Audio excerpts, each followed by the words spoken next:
Hi friends, welcome to Fatima పాపాస్ kitchen. ఈరోజు recipe వచ్చేసి పీనట్స్తో లడ్డూలు అన్నమాట. అదేనండి, పల్లి ఉండలు. ఎప్పుడు మనం తిన్నా ఎంత తినాలి అనిపించే రెసిపీ. అది కాకుండా మనం చిన్నప్పటి నుంచి తింటున్నా కూడా ఎప్పుడు ఎవర్ గ్రీన్గా ఉండే రెసిపీ అన్నమాట. నాకైతే చాలా చాలా ఇష్టం. అది కాకుండా బెల్లంతో చేస్తే ఇంకా ఇష్టం అనమాట. అది కాకుండా ఇది మనం మార్కెట్లో మనం చిన్న చిన్న ప్యాకెట్స్లో తీసుకుంటే చాలా టేస్టీగా ఉంటాయి కదా. అది ఎలాగో నేను ఒకసారి మొత్తం ప్రయోగం చేసి పర్ఫెక్ట్గా వచ్చిన తర్వాత మీతో వీడియో షేర్ చేసుకుంటున్నాను. చాలా చాలా బాగుంటుందండి, యాజ్ ఇట్ ఈస్గా మార్కెట్ స్టైల్లో. సో మొదలు పెడదాం. దీనికోసం ముందుగా ఒక కడాయి పెట్టుకొని దాంట్లో ఒక కప్పు పీనట్స్ పల్లీలు వేయండి. ఇది కరెక్ట్ మెజర్ ఫాలో అయితే కనుక మనకి యాజ్ ఇట్ ఈజ్ రెసిపీ వస్తుందండి. ఒక కప్పు పల్లీలకి ఒక కప్పు బెల్లం అన్నమాట. సో ఒక కప్పు పల్లీలు తీసుకొని మనం మీడియం ఫ్లేమ్లో నుంచి లో ఫ్లేమ్లోకి చేంజ్ చేసుకుంటూ చక్కగా డ్రై రోస్ట్ చేసుకోవాలండి. హై ఫ్లేమ్లో పెడితే పైన బ్లాక్ కలర్ వస్తుంది కానీ మనకి లోపలంతా పచ్చి పచ్చిగా ఉంటుంది. అందుకని ఫస్ట్ స్టెప్ కొంచెం ఓపిక చేసుకొని లో ఫ్లేమ్లో మనం పీనట్స్ బాగా వేయించుకుంటే మాత్రం టేస్ట్ అదిరిపోతుందన్నమాట. సో లో ఫ్లేమ్లో పెట్టుకొని నేను వేయిస్తున్నానని కొంచెం టైం టేకింగ్ అయినా లో ఫ్లేమ్లో పెట్టుకొని వేయించుకోండి. ఇలా వేయించుకున్న వాటిని పర్ఫెక్ట్గా వేగిన తర్వాత ఒక ప్లేట్లోకి షిఫ్ట్ చేసేయండి. చేసేసి కంప్లీట్గా కూల్ అయిపోవాలండి. బాగా కూల్ అయిపోయిన తర్వాత దీనిపైన ఉన్న తొక్క ఉంది కదండి, ఆ స్కిన్ మొత్తాన్ని తీసేయాలి. సో మనం మొత్తంగా కంప్లీట్గా కూల్ అయిపోవాలి. ఇలా కూల్ అయిపోయిన తర్వాత చూడండి, ఇలా అంటే నేను వీడియోలో చేస్తున్నట్టుగా చేస్తే ఈజీగా పైన స్కిన్ అనేది వచ్చేస్తుంది. ఇలా మొత్తం మన పల్లీలకి అక్కడక్కడ ఉన్నా పర్వాలేదండి, కాకపోతే మ్యాక్సిమం స్కిన్ మొత్తం తీసేయాలన్నమాట. సో చూడండి, ఇలా మనకి తీసేసుకొని చక్కగా నీట్గా ఒక పక్కన పెట్టుకోవాలి.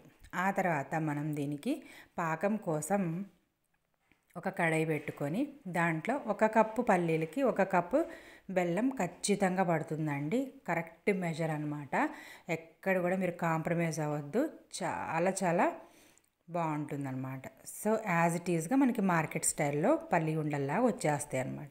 సో ఇలా వేసుకున్న తర్వాత ఎక్కువ అవసరం లేదండి, ఒక పావు కప్పు నీళ్లు. ఎందుకంటే మనం ఈ బెల్లాన్ని కొంచెం మెత్తగా దంచేసి తీసుకున్నాను కాబట్టి తొందరగా మెల్ట్ అవుతుంది. సో తొందరగా మెల్ట్ అవుతుంది. ఇంకొకటి ఏంటంటే ఎక్కువ నీళ్ళు పోస్తే మనం ఎక్కువసేపు బెల్లం పాకం రావడానికి టైం తీసుకుంటుంది. ఇలా మనం తక్కువ నీళ్ళు వేసుకొని లో ఫ్లేమ్లో పెట్టుకొని చక్కగా మనం మెల్ట్ చేసుకొని మెల్ట్ అయిన తర్వాత హై ఫ్లేమ్లో పెట్టుకొని మీరు పాకాన్ని తీయచ్చు. ఇది మనకి గ్యాస్ సేవింగ్ కూడా అవుతుంది. సో ఎప్పుడు కూడా పాకానికి కొంచెం తక్కువ నీళ్ళు పెట్టుకొని లో ఫ్లేమ్లో పెట్టుకుంటే బాగా వస్తుంది.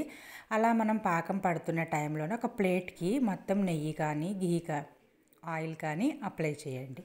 అప్లై చేసేసి పక్కన పెట్టేసుకోండి. ఇలా పక్కన పెట్టేసుకొని ఆ తర్వాత మళ్ళీ ఒకసారి మనం పాకం వైపు వద్దాము.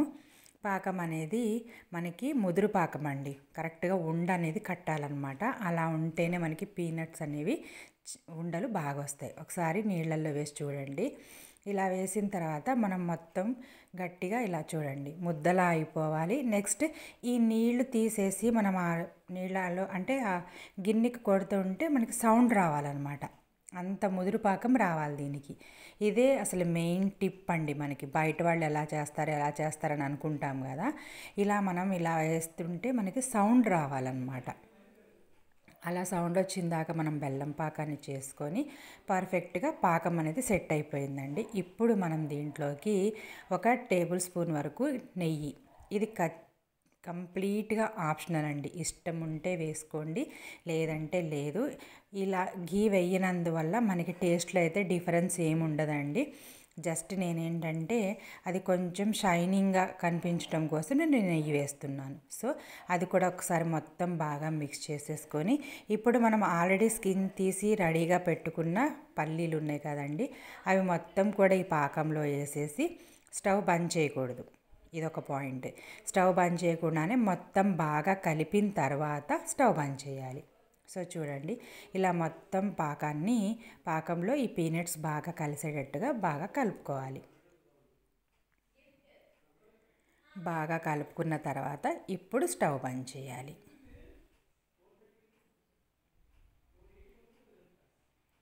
సో చూడండి బెల్లం పాకం అనేది పర్ఫెక్ట్గా వచ్చింది కదా, చాలా బాగా వస్తాయి అన్నమాట మనకి ఇప్పుడు లడ్డూలు అనేవి. ఇలా మొత్తం ఒకసారి స్టవ్ బంద్ చేసేసి మనం ఆల్రెడీ నెయ్యి రాసి పెట్టిన ప్లేట్ ఉంది కదండి, ఆ ప్లేట్లోకి మొత్తం షిఫ్ట్ చేసేసుకోవాలి. మొత్తం షిఫ్ట్ చేసేసుకొని, ఇది పాకంతో అయితే మన చేతులు కాలిపోతాయి, కానీ ఎక్కువ కూడా మొత్తం కూడా కంప్లీట్గా కూల్ అయిపోకూడదండి.